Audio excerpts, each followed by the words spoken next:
Hello दोस्तों, जय श्री कृष्णा, जय माता दी। कैसे हैं आप सब? उम्मीद करती हूँ आप सब अच्छे होंगे और स्वस्थ होंगे।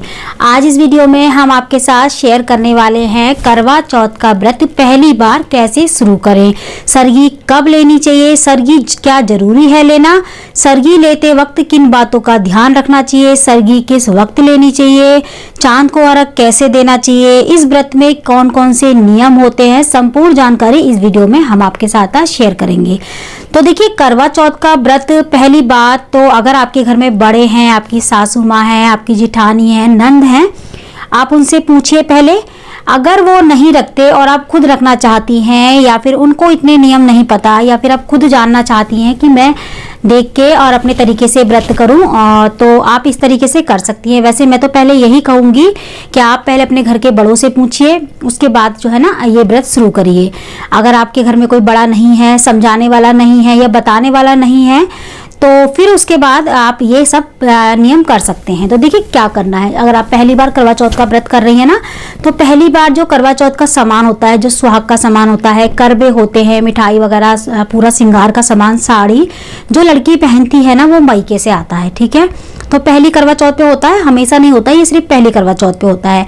तो मायके से अपने आप ही आता है, आपको मंगाने की जरूरत नहीं है। अगर आपके मायके से आता है तो ठीक, नहीं तो आप खुद भी ले सकती हैं। ठीक है, अपने आप भी ले सकती हैं। बहुत सारे घरों में ये रिवाज होता है मायके बेटियों को देने का पहली करवा चौथ पे, बहुत सारे घरों में नहीं होता रिवाज। तो अगर आपके घर में नहीं है रिवाज तो कोई बात नहीं, आप खुद भी सामान ले सकती हैं। आपको क्या करना है पहले करवा चौथ पे, तो देखिए, अगर आप फिर भी अगर आपका पहला करवा चौथ नहीं है और आप पहली बार रखने की सोच रहे हैं, तब भी मैं आपको मतलब पहली करवा चौथ पहला करवा एक ही बात है, तो तब आपको क्या करना है। तो देखिए, आपको सबसे पहली बात तो अगर आप सरगी लेना चाहते हैं तो ये दो तरीके से रखा जाता है, एक तो सरगी लेके, एक बिना सरगी लिए। तो आप दोनों तरीके से रख सकते हैं, जैसे आपकी इच्छा हो वैसे आप रख सकते हैं। जैसे सरगी लेके भी शुरू कर सकते हैं व्रत और बिना सरगी के भी शुरू कर सकते हैं इस व्रत को। लेकिन आपको एक चीज़ का ध्यान रखना होगा, आप जैसे पहली बार अपना व्रत शुरू करेंगे वैसे आपको हमेशा ये व्रत करना होगा। ये नहीं है कि आपने आज अलग तरीके से कर लिया और फिर अगली बार आपको किसी और का कुछ तुमने देखा और फिर अलग तरीके से कर लिया। तो इस तरीके से बिल्कुल नहीं करना होता। ये एक ही बार हमें जिस तरीके से हम पहली बार नियम लेंगे वैसे ही हमको हमेशा लागू करना होता है मरते दम तक। तो हमेशा हमको चेंज नहीं करना। ठीक है, इस चीज़ का आपको ध्यान रखना है। दूसरी चीज़ देखिए, अगर आप सरगी लेना चाहते हैं तो सरगी जो है ना 3 से 4 बजे के बीच में ले ली जाती है। सरगी जो लेते हैं वो, तो सरगी में क्या क्या होता है देखिए, आपको सुबह उठना है, सुबह उठने के बाद नहाना है। देखिए, बहुत सारे घरों में ना बात से मुंह बिल्कुल कुल्ला भी नहीं करते और उठते ही सीधा सरगी लेते हैं। ठीक है, सरगी लेके फिर सो जाते हैं, मतलब शगुन करते हैं कि मुंह झूठा करना है और उसके बाद करके सो जाना है। लेकिन बहुत सारे घरों में क्या होता है कि नहा के और भगवान गणेश के आगे संकल्प लेने के बाद सरगी ली जाती है।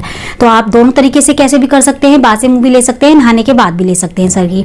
तो आपको क्या करना है कि सरगी लेने के बाद नहाने के बाद आपको संकल्प लेना है। फिर सरगी में देखिए क्या क्या सामान लिया जाता है। सरगी में आप कुछ भी ले सकते हैं, बस आपको ध्यान रखना है लहसुन प्याज की कोई चीज़ ना हो आपकी सरगी में। आपकी सरगी में जैसे खीर ले सकते हो, मीठे मतलब मठिया ले सकते हो, शक्कर पारे ले सकते हो, मिठाई कोई भी ले सकते हो, गुलाब जामुन वगैरह, हलवा बनवा सकते हो, पराठे ले सकते हो, पूड़ियाँ ले सकते हो, सब्जी जो चाहे आप खा सकते हो, दूध ले सकते हो, जूस ले सकते हो, जो भी आपको ठीक लगे, आपको पसंद हो वो आप ले सकते हैं थोड़ा थोड़ा। ठीक है, और मैं आपको इतना बताऊंगी कि आप हो सके उतना मीठा ही लें, फीका खाने की कोशिश ना करें, मीठा लें।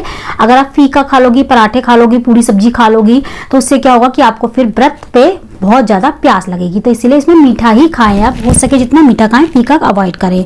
ठीक है, तो ये हो गई सरगी। सरगी में आप कुछ भी ले सकते हो, सरगी की टेंशन नहीं कि आपको ये नहीं लेना वो नहीं लेना, बस आपको ध्यान रखना है कि सरगी लेते समय लहसुन प्याज उसमें नहीं होना चाहिए। ठीक है, और सरगी ना बहुत सारे घरों में सास देती हैं, सास जो होती है ना अपनी बहू को सरगी देती हैं, सरगी का सामान पूरा वही देती हैं, साड़ी वगैरह देती हैं, श्रृंगार का सामान देती हैं सरगी के बाद। मान लीजिए आपके यहाँ कोई सरगी देने वाला नहीं है, आपकी सासू माँ नहीं है, कोई नहीं है, तो फिर आप सरगी अपने पति से बोल के उनसे भी सरगी की तैयारी करवा सकते हो, या फिर आप खुद भी, उनको समय नहीं है, पति को जॉब पे हैं या फिर समय नहीं रहता उनको इतना कि आपके लिए कुछ करें, तो आप फिर खुद भी खरीद सकते हो अपने पैसों से। कोई दिक्कत वाली बात नहीं है कि सरगी सासू माँ को ही देनी होगी पहली बार। ठीक है, दूसरी बात आपको क्या करना है कि सरगी लेने के बाद आप सो सकते हो, क्योंकि 3 से 4 के बीच में सरगी ली जाएगी। तो फिर उसके बाद आप क्या करोगे, अगर जगे रहोगे तो बहुत थकावट होगी, फिर दिन में नींद आएगी। तो इसीलिए आपको सो जाना है, ठीक है। सोने के बाद आप फिर अपने समय पे उठ जाइए। समय पे उठने के बाद अपने घर के सारे काम खत्म करिए। काम खत्म करने के बाद अपनी नॉर्मल जो पूजा होती है वो कर सकते हैं। अगर आपने सुबह सरगी लेने से पहले संकल्प ले लिया है तो अच्छी बात है। अगर आपने सरगी के समय संकल्प नहीं लिया था तो आप पूजा के समय संकल्प ले लें अपना, ठीक है। उसके बाद अपने घर का सारे काम करके 3 बजे तक आपको तैयार हो जाना है। मतलब ये नहीं कि जैसे शाम को चांद की पूजा करते हैं तैयार तब भी होना है और दोपहर में भी होना है, क्योंकि हम कथा सुनते हैं। देखिए, अगर आप 4 बजे कथा सुनना चाहते हैं तो 4 बजे भी सुन सकते हैं। हम लोग क्या करते हैं कि दिन में 3 से 4 के बीच में तैयार होके अपना नई साड़ी पहनते हैं। जो भी साड़ी हमारे पास होती है, जरूरी नहीं है कि नई साड़ी पहने, आप रखी हुई साड़ी भी पहन सकते हैं, बस उसको अच्छे से साफ शुद्ध कर लें, ठीक है। साड़ी वगैरह पहन के पूरे 16 श्रृंगार करें, हाथों में मेहंदी लगाएं, महावर लगाएं, चूड़ियां पहने, नई अपना पूरा 16 श्रृंगार करें, ठीक है। 16 श्रृंगार करने के बाद ज्यादा हैवी नहीं करना, हल्का फुल्का आप कर ले मेकअप अच्छे से, और श्रृंगार पूरा ही करना होता है। देखिए, ये नहीं कि कथा सुनते वक्त आप जैसे मर्जी बैठ जाए, घर के कपड़े पहन के बैठ जाए, ऐसा नहीं, अच्छे से आपको श्रृंगार करना है। उसके बाद आपको कथा सुननी है 3 से 4 के बीच में, करवा माता की और गणेश जी की। तो 2 कहानियां सुनी जाती हैं, आप दोनों कथाएं दोपहर में सुन लें। सुनने के बाद आपको कथा सुनते वक्त आपको आपके घर के मंदिर के सामने बैठ के भी कथा सुन सकती हैं। कथा सुनते वक्त बस आपको एक चीज का ध्यान रखना है, अपने पास एक जल का लोटा रखना है भर के, और हाथों में सीधे हाथ में अक्षत लेने हैं थोड़े से, ठीक है। अक्षत लेने के बाद आपको एक कथा सुननी है, और जितनी कहानी सुने उतनी बार आपको अक्षत जो है ना अपने कलश में डालने हैं। जो कलश होता है ना, हम जो जल का भर के लोटा रखते हैं, उसको हमें उसमें थोड़े थोड़े 2 बार अगर हमने मान लीजिए पहली कथा सुनी, गणेश जी की कथा हमने सुन ली, तो हम कथा सुनने के बाद थोड़े से अक्षत अपने हाथ में से लेंगे, सीधे हाथ में से, और कलश में डाल देंगे। उसके बाद फिर हम दूसरी कथा सुनेंगे, करवा माता की कथा सुनने के बाद हम जो है ना फिर से अक्षत लेंगे, फिर से उसमें डाल देंगे। उसके बाद हमारी कथा शुरू हो जाएगी। कथा हम जब कथा पढ़ लेंगे, कथा पढ़ने के बाद हमको जो हमारा जल का लोटा होता है ना जिसमें हम अक्षत डालते हैं, उस वाले जल के लोटे को आप सूरज को अर्घ दे दें जाके छत पे, और जो हमने हाथ में जो चावल लिए थे, थोड़े से चावल जो बचते हैं, उसको अपने साड़ी के पल्लू में इस तरीके से बांध के रख लें। जो भी आपने साड़ी चुन्नी वगैरह डाली है ना, अपनी पीढ़िया वगैरह, उसमें आप बांध के रख लें। उसके बाद क्या करना है, आपको शाम की तैयारी शुरू कर देनी है। आप अगर इस समय कथा सुनने के बाद तुरंत ही आप चाय वगैरह लेना चाहती हैं तो ले सकती हैं, दूध में पत्ती वगैरह लगा के थोड़ी बहुत आप ले सकती हैं। उससे क्या होगा, थोड़ी सी एनर्जी आ जाएगी, लेकिन पानी आपको नहीं पीना है, ठीक है। तो आपको ना चाय वगैरह पीने के बाद उसके बाद आप चाय पीना चाहे तो पी सकती हैं। देखिए, अगर आपने इस बार चाय नहीं पी, पहली बार आपने चाय नहीं पी, तो फिर आप बाद में चाय नहीं पी सकते, किसी भी व्रत में चाय नहीं पी सकते। और मान लीजिए अगर आपने चाय पी ली कथा सुनने के बाद, 4 बजे के आसपास आपने चाय पी ली, तो आप फिर हमेशा कथा सुनने के बाद चाय ले सकती है। चाय दूध में पत्ती लगा के ये सब ले सकते हैं, लेकिन पानी नहीं पीना होता है, इस चीज़ का आपको ध्यान रखना है। और कुछ खाना भी नहीं है कि आप सोचे कि मैं चाय ले रही तो कुछ खा भी सकती हूँ, खाना नहीं है, बस पीना है आपको, मतलब दूध में पत्ती लगा के आप ले सकते हैं। इसके अलावा देखिए आपको क्या करना है, आपको फिर शाम की तैयारी शुरू कर देनी है, ठीक है। शाम की जो पूजा होती है ना करवा माता की, उसकी तैयारी शुरू कर देनी है, क्योंकि दिन में तो हमने सिर्फ कहानी सुनी है ना, और शाम को हम करेंगे पूजा विधिवत। करवा माता की जो करवे रखते हैं ना, उनको रख के फिर पूजा होती है शाम को। तो शाम की हम तैयारियां कर लेंगे सारी, और पूरा 16 श्रृंगार करेंगे। अपना शादी का लहंगा पहने, अपनी शादी की साड़ी पहने, पीलिया डालें, मेहंदी अच्छे से, चूड़ी वगैरह, महावर, नए बिछुए, पूरा 16 श्रृंगार करने के बाद शाम की पूजा करें करवा माता की।